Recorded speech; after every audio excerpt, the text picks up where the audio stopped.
Welcome to Unit 5 on Nonverbal Communication. Let me preface this presentation by saying that I'm not going to duplicate a lot of the information that's in the text about nonverbal communication. I'm going to be mostly showing you examples, and some of those video clips, if you're viewing this in the YouTube version, may not be available for copyright reasons. So you may have to, in those cases, actually find alternative versions of the videos if you want to watch them. So we're going to be talking about, in general, verbal and nonverbal communication and the differences. We talked in terms of language about how there are aspects of human language that are unique among species, among animals. In the case of nonverbal communication, we have a lot in common with our fellow animals because a lot of the ways that we're going to be talking about that we communicate nonverbally are shared with animals: sight, sound, smell, and touch. There's a theory, in fact, that actually verbal language evolved from nonverbal, that was the start of forms of communication, which makes a lot of sense. And we're going to be talking about looking at an example of using nonverbal language before verbal language is available. And this is a scene from a movie in which there's a demonstration of baby sign language. LJ, are you hungry?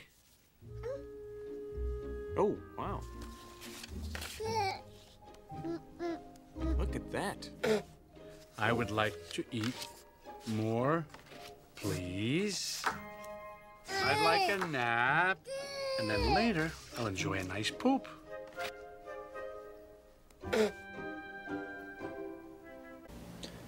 So from that clip, it's interesting how much that baby could express through sign language. And the fact that the baby was able to do that seems to validate that theory that language came after communication through gestures. One of the interesting questions is what happens in encounters between people when language, verbal language, is not available. And we're going to watch a short scene dealing with an example of that.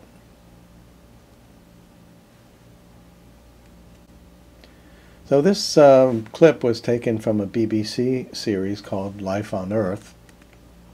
And it's interesting that same tribe, the Biami, were the subject of a TV special a few years ago called Eating with Cannibals.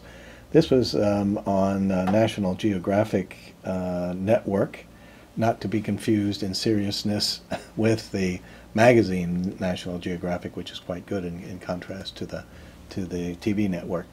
So you had a situation there was no common language and that nonverbal communication had to be used. And it was interesting that a lot of what was used in communicating was kind of universal, what often are seen as universals in terms of nonverbal communication, like smiling, like nodding. But then there were also examples of learned behavior. One of those is the counting system that was very interesting that the Biami used. That's that image there shows, for example, how they count the number 8 as quite a different system. And that's not something that's universal. That's something that's culturally specific and learned. We're going to look at a clip here from Desmond Morris talking in general about the importance of nonverbal communication. Some people seem to think that body language is trivial, but it should be clear by now that this is not the case. Indeed, So what he shows in that clip is that human beings, when they're under stress, tend to resort to gestures, and often those gestures are standalone gestures, what are called emblems, that by themselves can express a meaning very clearly.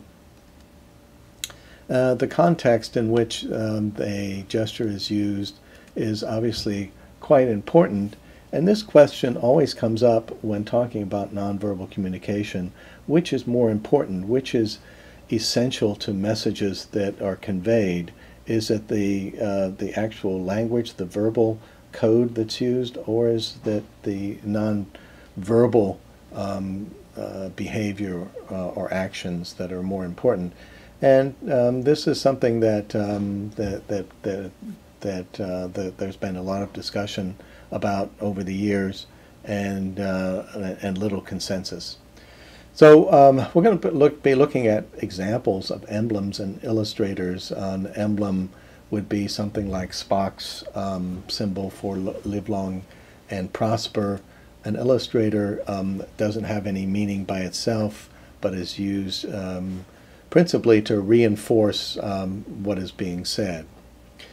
So Nikita Khrushchev in 1960 at the UN predicting the downfall of capitalism and pounding on the podium is an example of an illustrator.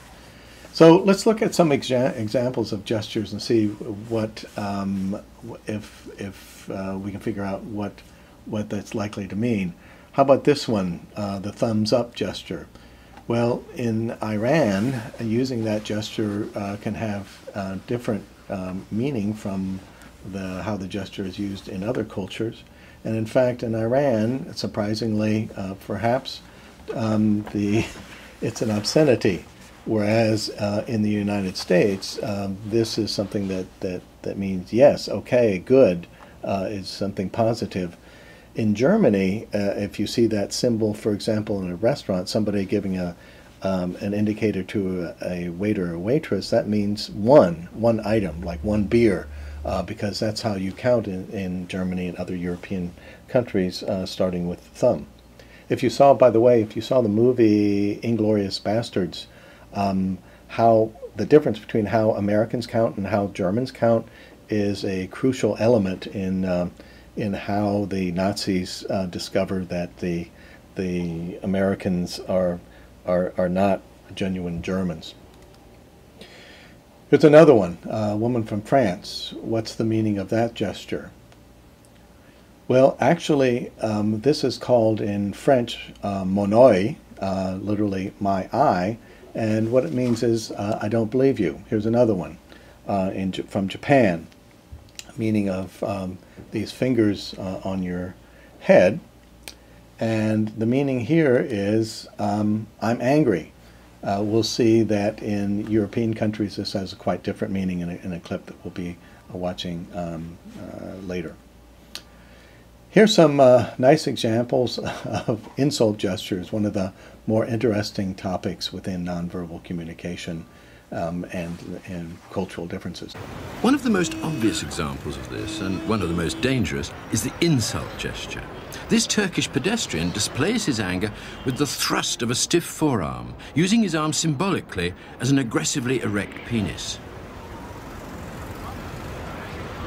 A slightly more obscure insult is the cornuta, or horn sign, frequently seen in Italy. It implies that the victim of the insult is a cuckold, that his wife is unfaithful to him.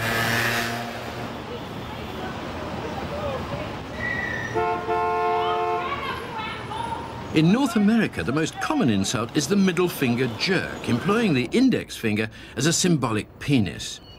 This is an ancient Roman gesture and is well known in many countries. Much more localized is the Greek moutsa. This dates back to Byzantine times and symbolizes excrement being pushed into the victim's face. In Britain, the main insult is a two-fingered gesture, which dates back to the Battle of Agincourt.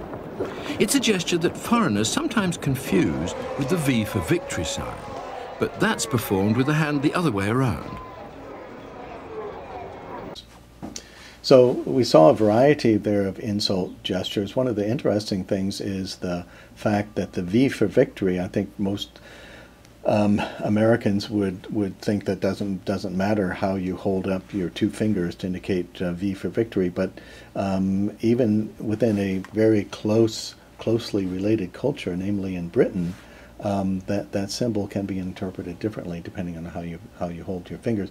This obviously, using insults and obscenity gestures is something that you have to be very careful with. Quite clear. Another fascinating area of nonverbal communication is effects display. So we're going to listen to Kate Fox talking about that in relation to Great Britain. But in terms of the expression of emotion, there are some things that are universal right across all cultures, and that's the facial expressions that we use to convey the different, sadness, fear, disgust, etc., are the same across all cultures. So that comes from the caveman days, yeah, I suppose. Exactly. That goes so way back that it's fixed. So at least there, if you travel to other countries and you look at someone's face, you will know what they're expressing. Or at least you will if you're female. Men are not so good at reading facial expressions. They often read anger and fear as the same thing and that kind of thing, whereas women can tell the difference. Even from quite a young age, women are better at that. But in many other ways, cultures do differ quite markedly in the expression of emotion, particularly in the sheer quantity of how much do they express their emotions.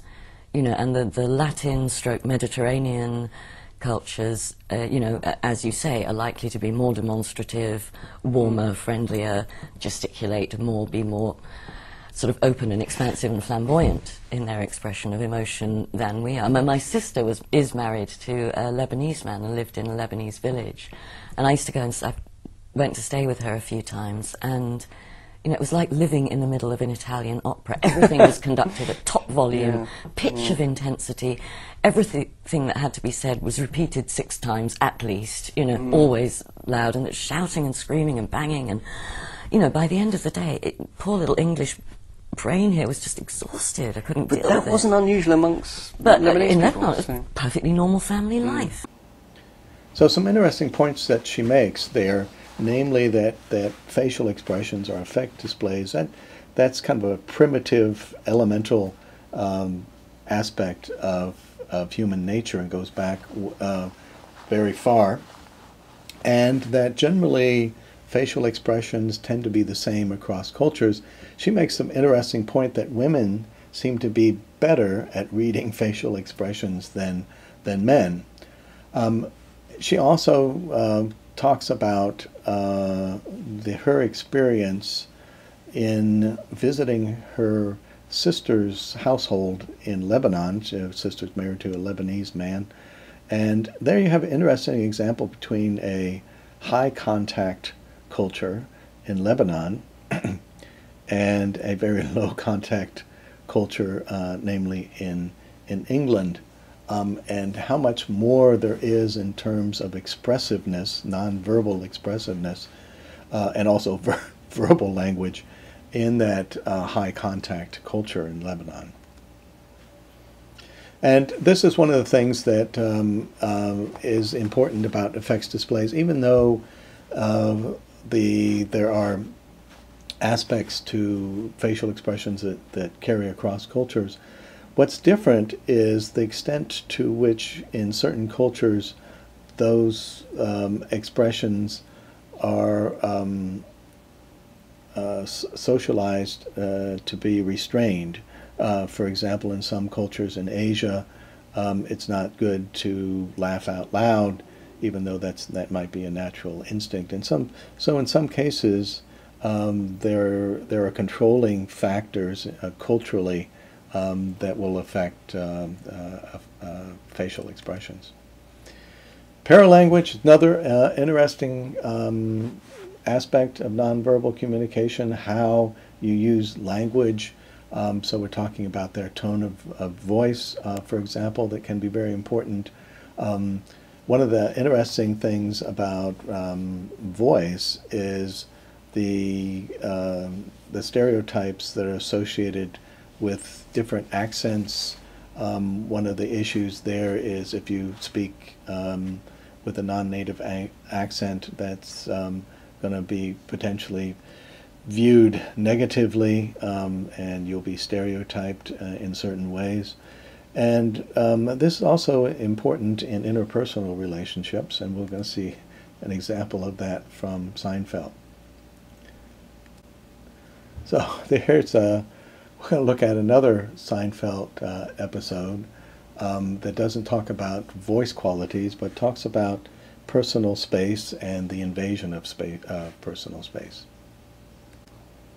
So what's going on in this clip? Well, Aaron is using intimate space when he should be using personal space. He's just getting too close. And so in terms of theories of nonverbal communication, he's violating the nonverbal expectancy.